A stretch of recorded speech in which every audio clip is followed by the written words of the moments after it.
Salut, eu sunt Andrei și de astăzi am să încep o serie de Terraria. Am să fac un concurs, trag la alegere cine se joace cu mine. Am să joc Counter-Strike, S4, Terraria.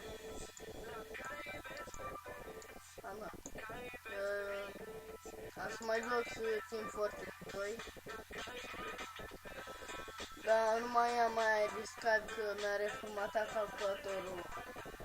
Să cum vă merge bine, nu? Frumos, așa. Și am să încep o serie de Terraria acum de la început. Și cam atât a fost. Cine vrea să joace cu mine,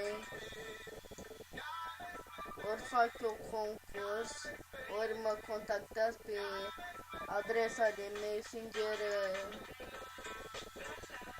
Da, vă las în descriere.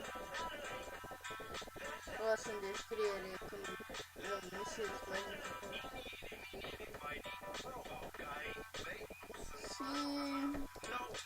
și ce să mai zic?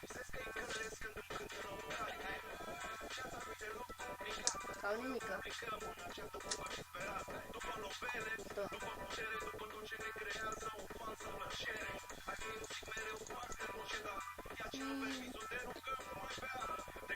Cam atât. Dacă vreți pauza mea mai sincer, dacă vă las în descriere sau vă dau pe adresa de mail și lăsați, mă contactați, vă știți, v-am zis adresa. Nu e greu, da? Eu am fost Andrei. Salut!